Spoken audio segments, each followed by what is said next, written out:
আমাদের অনেক কাছে ছোটো ভাই তাদের সময় হচ্ছিল, আমি শুনে ওর বাসায় গিয়েছিলাম।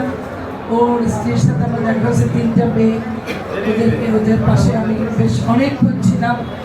আমি আসলে আমাদের আর কি কারণ হচ্ছে, এবং ওর অনেকদিন থেকেই নাকি একটু অসুস্থ ছিল, কিন্তু নিজের ব্যাপারে প্রচণ্ড উদাসীন ছিল। সে কোনো চিকিৎসা ডাক্তারের শরণাপন্ন হয়নি আগে পিছিয়ে, যার জন্য হঠাৎ করে অসুস্থ হয়ে আমাদের মাছ থেকে খুব অল্প বয়সেই চলে গেল। আজকে আপনাদের এই আয়োজনে আমি আসলে শারীরিকভাবে আমি গতকালকে একটু বরিশালের বাইরে ছিলাম, আসছি অনেক রাতে, আমার সকাল থেকে বাইরে, তো আমার একটু শরীরটাও খারাপ লাগছে। রব্বাই যেহেতু বলেছেন আমি একটু আপনাকে দেখা করে যাই, আপনারা আমার জন্য দোয়া করবেন, আমরা সবাই যেন সুস্থ থাকি, ভালো থাকি। সামনে আমাদের জন্য অনেক কঠিন সময় আছে, দল ক্ষমতা ভুলে কিন্তু আমরা যে খুব ভালো থাকবো, ভালো রাখবে আমাদেরকে কেউ, ষড়যন্ত্রকারীদের ষড়যন্ত্র সবসময় অব্যাহত থাকবে, যার জন্য আমাদের সবসময়ের জন্য সতর্ক থাকতে হবে। আপনাদের সবাই সুস্বাস্থ্য কামনা করে আল্লাহ যেন আমাদের খুব প্রিয় ছোট ভাই এনায়েতকে যেন আল্লাহ জান্নাতের বাগানে তাকে আল্লাহ জায়গা দেয়, তার বাচ্চাদেরকে আল্লাহ যেন ভালো রাখে। আমরা যেন মাঝে মাঝে ওদের একটু খবর রাখি, ওদের পাশে যে দাঁড়াই, এটুকু কিন্তু আমাদের একটা দায়িত্বের মধ্যে পড়ে। এটাই আমরা হয়তো আমাদের একটা কর্মীর জন্য অনেক কিছু করতে পারবো না, কিন্তু আজকে যেমন আমার বাসায় 2013-তে গুম হয়েছে হায়দার, জানি না আপনাদের অনেকের মনে আছে কিনা, ওর বাসায় করিমপুরে ওর মেয়েটার গতকালকে বিয়ে হয়েছে। আমি গত পরশু এটা আমি জেনেছি, যেহেতু আমি বরিশালের বাইরে ছিলাম।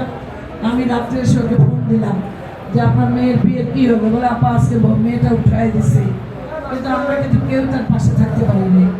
তারপর আমি আজকে আমার বাসাটাকে ডেকে এনেছিলাম, আমার সাথে মতো আমি যেটুকু পেরেছি আমি আমার পক্ষ থেকে মেয়েকে উপহার দেবেন।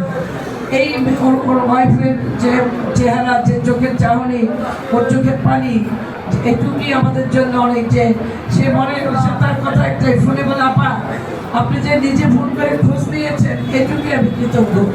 আমি কাউরই আনতে পারি না, আমার অর্থনৈতিক সংখ্যা সেরকম আমি সমর্থ নাই, আমি কোনো মতে মেয়েটাকে ছেলের হাতে উঠিয়ে দিলাম। যাক, আমাদের এই জায়গায় একটা দায়িত্ব থাকে, আমরা যেন সবাই খবর রাখি, আমরা নিজেরাই নিজেদেরকে নিয়ে যেন ব্যস্ত না থাকি। আমরা অনেকেই অর্থনৈতিকভাবে অনেকটাই আমরা সামর্থ্যবান, কিন্তু আমার পাশের সহকর্মীটা, সাকের পাশের ভাইটা সুস্থ আছে কিনা, তার পরিবারটা ভালো আছে কিনা, এটাও আমরা একটু খেয়াল রাখবো। এটা আমরা সবাই ভিতরে আমাদের এই মানসিক অবস্থাটা থাকা উচিত। যাই হোক, এনায়েতের জন্য আল্লাহর কাছে আমরা সবাই আজকে দোয়া করবো। আপনাদের সাথে আমি বাসায় যে আপনাদের আমার এনায়েতের জন্য দোয়ার জন্য আপনাদের হাতে যে কবুল, আপনারা যে মোনাজাত করবেন, আমি আপনাদের সাথে সেই মোনাজাতে অংশগ্রহণ করে আল্লাহ যেন আমাদের সকলের যে ওর জন্য যে দোয়া, যে আমরা যে 2 হাত তুলে আল্লাহর কাছে চাইবো, আল্লাহ যেন আমাদের কারো না কারো হাত তিনি কবুল করে নেয়, ওকে যেন আল্লাহ বেহেশতে জায়গা করে দেয়।